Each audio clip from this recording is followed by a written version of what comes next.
Well, it depends on the past you are talking about. If you are talking Recent about past. Recent past, maybe in Ondo. So why is it then that? Because, you know, when you look at those results, Yes. and not just for Ekiti, several other states, Yes. you find that it's about the two dominant parties that win most times. And in this particular case, if the margin is not that small, and if the other parties get to share maybe 13% of the votes, people always wonder, Yes. so why did they enter in the first place? Can they all come together? Yes. And then see what they can do to make that impact? Or are the parties in there so that they could say, well, yes, we contested? Yeah, well, what I want to tell you is this. Yes, there are two dominant parties in Ekiti State, as it were. And of course, they've been there for quite some time. And you imagine the kind of resources that is available to them. So don't take that away. And you see a candidate of SDP coming from the private sector who had to fund all the campaign by himself, single-handedly. And so you can imagine the lean resources that he had. But you knew this before you went into the election. Yes, because... And all the other parties that shared the 13% of the result also knew this before they went in. Yes. So what were they thinking? That they were going to win with, with what you're saying now? Let me tell you, if the process from ab initio has been fair, has been, allowing the people to determine what they want. You have said that poverty has become a big issue. It's a big bane to our progress. When did I say that? Yeah, your colleague has said that a woman who has no food and suddenly has some 5,000 or 4,000 on his hand, he will rush to it and cling on to it. That is one issue. But I say that unless our people come to understand that there's a problem that all of us must tackle, the Nigerian of our dream may not come to pass. I foresee a situation, if we don't address this critical issue of money politics, Nigeria in the next 20 years may be a mirage. Is it about the money? If we have to it's break not about this the down. money, it's about the people. No, hold on. Let me land. Is it about the money when you think about the process of evolving candidates from the primaries? Yeah. Is it monetized at that point? Every stage, money is involved at every stage. Even going to the primaries, you spend money. Building your structure, you spend money. Mobilizing the people, you spend money. So it's right to say that we're getting it wrong from the primaries, and the candidates that eventually come out are not really the candidates that the people want, but instead the people who have the money most. What I'm saying is that you spend money at every stage of the election. For instance, buying your forms. Some parties spend as much as 5 million. How much did your party spend? It's about 5 million. I'm just saying that. For the governorship election? Yeah, about 4.5. So that means you're part of the problem. About 4.5 million. But of course, at the same time, you need to understand that how many parties do we have in Nigeria?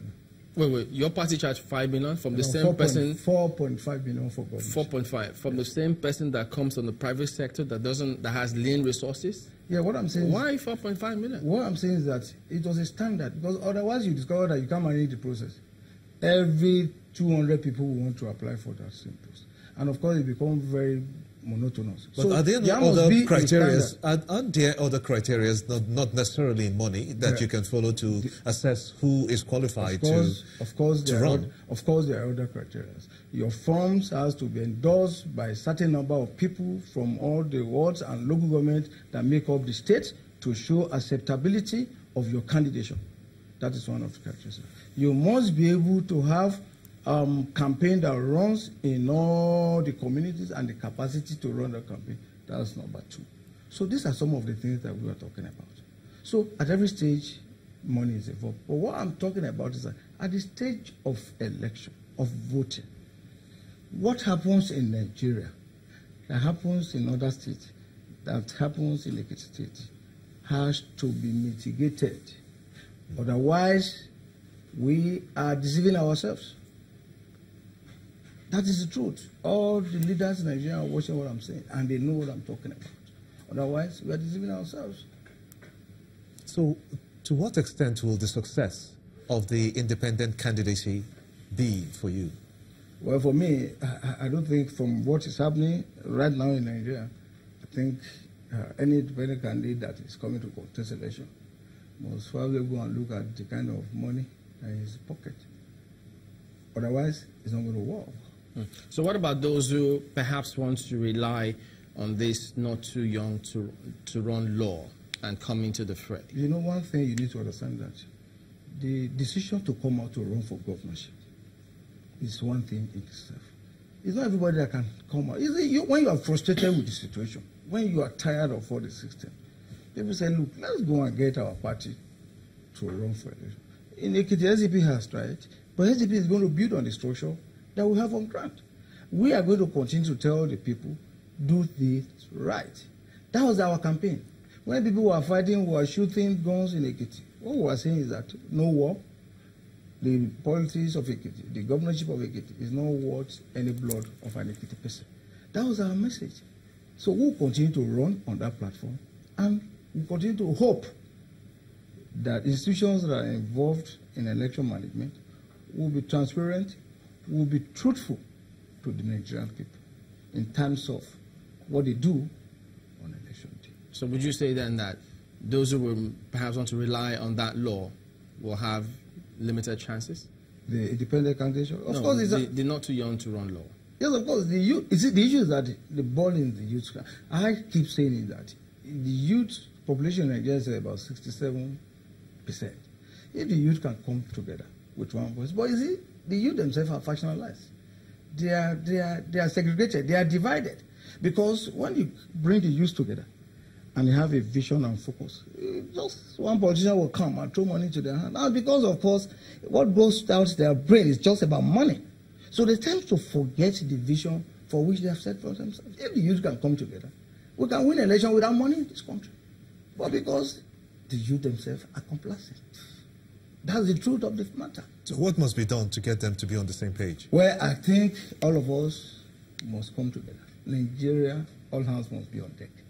I'm not going to speak anything bad here, but the frustrations in Nigeria, the frustration among our people, if we are going to say the truth, some people are saying, unless there's a revolution, there cannot be a solution. But I don't want to preach revolution here. But I want to appeal to the conscience of every Nigerian, the highs and the low, the rich and the poor. The state of inequalities in Nigeria is becoming too wide. And that's what is bringing the frustration that you are seeing.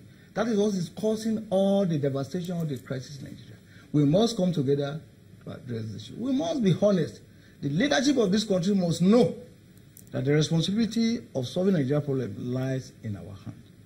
And it is time for us to act before it is too late. Is SDP the right person to do that?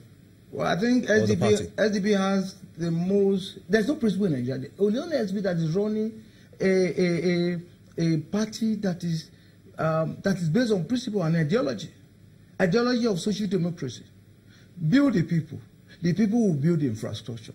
You are building the infrastructure, you are not building the people. Look at what is happening in Apapa. People are struggling to survive.